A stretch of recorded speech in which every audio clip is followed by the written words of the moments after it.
দশম শ্রেণীর সকল ছাত্রছাত্রীকে স্বাগত।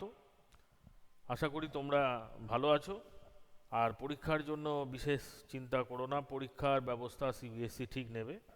তোমরা বাড়িতে পড়াশোনা করো তাহলে। আর যে যে বিষয়গুলো তোমাদের সামনে আমরা তুলে ধরছি, যে যে চ্যাপ্টার, ব্যাকরণের যে সব চ্যাপ্টারগুলো তোমাদের সামনে আছে সেগুলো নিয়েও আলোচনা করছি। আমাদের প্রায় ক্লাস 10 সিলেবাস শেষের দিকে, শেষই হয়ে গেছে। সাধু ও চলিত ভাষা আমি লাস্ট শুরু করেছিলাম, লাস্ট ক্লাসে আমি তোমাদের সাধু ও চলিত ভাষা দেখিয়েছি। আজকে আরেকবার আলোচনা করে দেবো সাধু ও চলিত ভাষা নিয়ে, সেটা তোমরা একটু লক্ষ্য রাখবে। আর তোমাদের যে প্রজেক্টের ব্যাপারটা দেওয়া হয়েছে সেটা তোমরা চ্যানেল ফাইলে করবে, ঠিক আছে? চ্যানেল ফাইলে করবে আর 4-5 পাতা করবে, একটু ভালো করে সুন্দর করে স্কুলের নাম, নিজের নাম, রোল নাম্বার, বাংলা প্রকল্প, প্রজেক্ট মানে প্রকল্প, এটা লিখবে। প্রকল্পের বিষয় যা দেওয়া হয়েছে সেটা লিখবে, প্রকল্পের বিষয় এই। আর মিনিমাম 3 থেকে 4 পাতা বা 5 পাতা করবে। পারলে ছবি দেবে, ছবি নিজে আঁকতে পারলে ভালো, না হলে অন্য কোথা থেকে ছবি কালেকশন করে ওখানে চেটাতে পারো, বা যা হোক করে ওটা ভালো করে প্রজেক্টটা তৈরি করবে, সুন্দর করে, যা হোক করে নয়, ভালো করে সুন্দর করে প্রজেক্টটা তৈরি করবে। তাহলে সেরকম যে যত ভালো করবে তার নম্বর তত ভালো হবে, ঠিক আছে? একটু গুরুত্ব সহকারে করবে, এতদিন যা করে এসছো সেরকম নয়, আরও ভালো করে করবে। যাক, এই গেল প্রজেক্টের ব্যাপার। আর সিলেবাস তো তোমাদের শেষের দিকে, মানে সিলেবাস প্রায় শেষই হয়ে গেছে, সাধু ও চলিত ভাষাটা বাকি ছিল। সে সাধু ও চলিত ভাষা আমার পোর্শনে তোমাদের এটা শেষ অধ্যায়, মোটামুটি সবই হয়ে গেছে। আমার চ্যাপ্টারে শিলাদিত্য গুহ হয়ে গেছে, লেটার রাইটিং হয়ে গেছে, প্যারাগ্রাফ রাইটিং হয়ে গেছে। আবার অন্যান্য ক্লাসে প্যারাগ্রাফ নিয়ে আলোচনা করব। সন্ধি হয়ে গেছে, ট্রান্সফরমেশন অফ সেন্টেন্সেস হয়ে গেছে, আর বাকি তো সুমন স্যার করাচ্ছেন। যাই হোক, আর সাধু ও চলিত ভাষা দিয়ে তোমাদের এটা শেষ হবে। যাই হোক, আমি সাধু ভাষার কথা একটু বলে নিই। আগেকার দিনে লিখিত ভাষা হিসাবে সাধু ভাষাকে ব্যবহার করা হতো, আর মৌখিক ভাষা ছিল চলিত ভাষা, ঠিক আছে? সাধু ভাষা হচ্ছে গুরুগম্ভীর, এখানে তৎসম শব্দের প্রয়োগ বেশি। তৎসম মানে যে সমস্ত সংস্কৃত শব্দ কোনোরূপ পরিবর্তিত না হয়ে বাংলা ভাষায় সরাসরি চলে এসছে, কারণ সংস্কৃত হচ্ছে বাংলা ভাষার জননী। তা অনেক শব্দ হুবহু, মানে কোনো পরিবর্তন না হয়ে বাংলায় চলে এসছে, সেগুলোকে বলা হয় তৎসম শব্দ। তা সাধু ভাষায় তৎসম শব্দের প্রয়োগ বেশি, সমাসবদ্ধ শব্দের প্রয়োগ বেশি। সমুদ্র হিমাচল, যেটাকে ভাঙলে সমুদ্র থেকে হিমাচল পর্যন্ত এটা ভাঙে সমাস নিষ্পন্ন করা হয়, তা সেটাকে জুড়ে দিয়ে সমুদ্র হিমাচল, এরকম শব্দের প্রয়োগ বেশি। আর ক্রিয়াপদ আর সর্বনাম পদের পূর্ণরূপ ব্যবহৃত হয়। আমি অনেকবার বলেছি ক্রিয়াপদ আর সর্বনাম। ক্রিয়াপদ যেমন ধরো আমি বলি সে পড়ছে, যদি বলি সে পড়ছে, পড়ছে এটার পূর্ণরূপ হচ্ছে পড়িতেছে। এই পড়িতেছেটা সাধু ভাষায় ব্যবহৃত হয়। কি বললাম? এই পড়িতেছেটা সাধু ভাষায় ব্যবহৃত হয়। এগুলো কি হচ্ছে? এগুলো হচ্ছে ক্রিয়াপদ। এগুলো কি? ক্রিয়াপদ, ঠিক আছে? এই পড়িতেছেটা এইরকম রূপটা, এটাকে বলা হয় ক্রিয়ার পূর্ণ রূপ, এটাকে বলা হয় ক্রিয়ার পূর্ণ রূপ, এটাকে বলা হয় সংক্ষিপ্ত রূপ। এই সংক্ষিপ্ত রূপটা চলিত ভাষায় আসে, এটা চলিত ভাষায় ব্যবহৃত হয়, ক্রিয়ার সংক্ষিপ্ত রূপ বা সর্বনামের সংক্ষিপ্ত রূপ। আর এটা সাধু ভাষায় ব্যবহৃত হয়, ঠিক আছে? ক্রিয়াপদের পূর্ণরূপ, এটা হচ্ছে সংক্ষিপ্ত রূপ। এই পড়ছেটা কি বললাম? সংক্ষিপ্ত রূপ, এটাকে বলা হয় সংক্ষিপ্ত রূপ। আর এই পড়িতেছেটাকে কি বলা হয়? পড়িতেছেটা হচ্ছে তোমার পূর্ণরূপ। তাহলে ক্রিয়ার পূর্ণরূপ ব্যবহৃত হয়, ঠিক আছে? পড়িতেছেটা দেখতে পাচ্ছ? পড়িতেছে, এটা বোধহয় দেখা যাচ্ছে না, এটা একটু ছোট করে দিই তাহলে দেখতে পাবে। পড়িতেছে, ঠিক আছে? এটা সাধু ভাষায় ব্যবহৃত হয়। কোন ভাষায়? সাধু ভাষায় ব্যবহৃত হয়, ঠিক আছে? কোন ভাষায় ব্যবহৃত হয়? সাধু ভাষায় ব্যবহৃত হয়। সাধু ভাষায় ক্রিয়ার পূর্ণরূপ ব্যবহৃত হয়, ঠিক আছে? তাহলে এইটা হচ্ছে ব্যাপার। আর সর্বনাম, যেমন ধরো তাকে, এই তাকেটা চলিত ভাষায় ব্যবহৃত হয়, এটা সর্বনাম। এটা কি বলে? সর্বনাম। নিশ্চয়ই তোমরা পড়েছো যখন পার্টস অফ স্পিচ পড়েছো বা পদ পরিবর্তন পড়েছো, এটা সাধু ভাষায় কি ব্যবহার হয়? তাহাকে, এটা সাধু ভাষায় ব্যবহৃত হয়, ঠিক আছে? আর এইটা চলিত ভাষায় ব্যবহৃত হয়, ভালো করে দেখে নাও। তা চলিত ভাষায় তাকে আর তাহাকে, এইটা সর্বনাম, এটা সর্বনাম পদ। তোমরা দেখতে পাচ্ছ না, সর্বনামটা আমি লিখে দিচ্ছি এপাশে, এটা হচ্ছে সর্বনাম।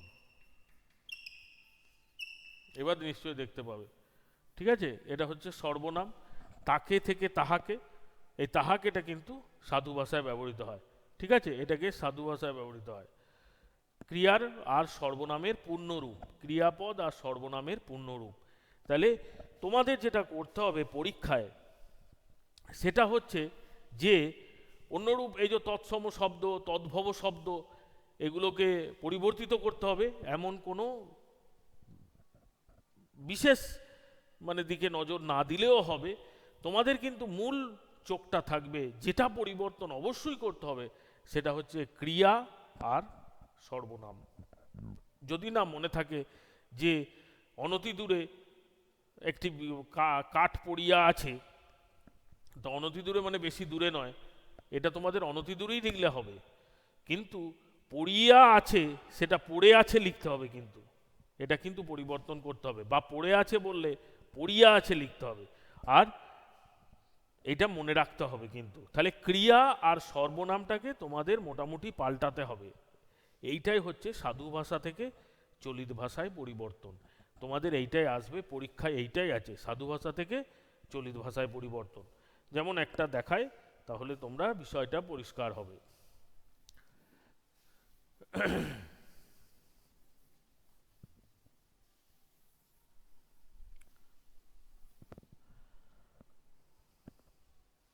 যেমন ধরো তোমাদের এরকম দেওয়া আছে যে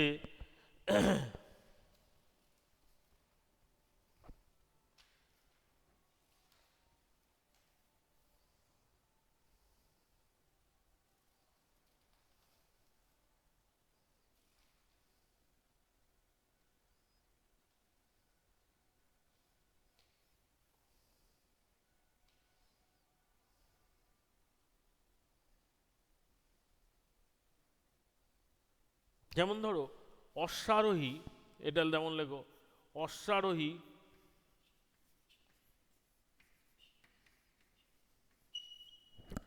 অশ্বারোহী পর্বতের পর্বতের উপর হইতে দেখিতেছিলেন। উপর হইতে, অশ্বারোহী পর্বতের উপর হইতে দেখিতেছিলেন।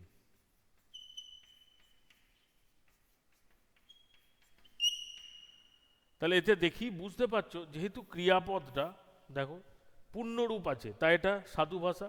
এটাকে যদি চলিত ভাষায় পরিবর্তন করে, এই অশ্বারোহী মানে ঘোড়ায় চড়া ব্যক্তি, আমি লিখলাম না, আমি অশ্বারোহী লিখলাম, তাতে কিন্তু নম্বর যে বিরাট ফারাক হবে তা কিন্তু নয়। তাহলে অশ্বারোহী, অশ্বারোহী পর্বতটা পাহাড় হতে পারে, ঠিক আছে, পর্বতই লিখলাম। পর্বতের উপর না লিখে কি লিখতে হবে? ওপর। আমরা যেমন চলিত ভাষায় কথা বলি, ওপর থেকে, অশ্বারোহী পর্বতের ওপর থেকে দেখছিলেন। দেখিতেছিলেনটা কি হবে? দেখছিলেন, ঠিক আছে? এরকম থাকবে পরীক্ষায়। এইরকম ভাবে পরীক্ষায় নয়, মানে এরকম ভাবে পরিবর্তন করতে হবে তোমাদের। সাধু থেকে চলিত, যদি এটা চলিত থেকে সাধু করতে হতো তাহলে এটা করতে হতো, আবার সাধু থেকে চলিত করলে এটা করতে হতো। যেমন ধরো আর একটা দেখায়,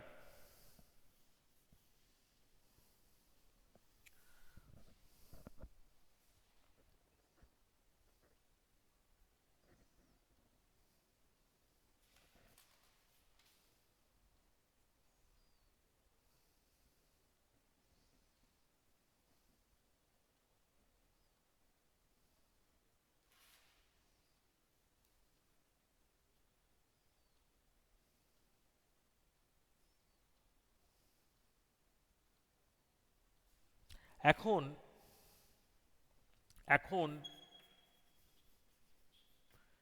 ইংরেজদের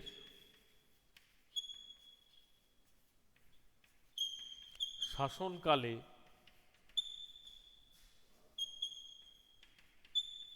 আমরা সভ্য হচ্ছি। তাহলে এইটা দেখি বুঝতে পারছো যে এটা চলিত ভাষায় লেখা থাকবে। পরীক্ষার কোশ্চেনে কি থাকবে তোমাদের, এইটা পরিবর্তন করতে হবে, কোন ভাষায় সেটা লেখা থাকবে। তা সাধুতে তোমাদের পরিবর্তন করতে হবে, যদি চলিতে থাকে সাধুতে করতে হবে, আর সাধুতে থাকলে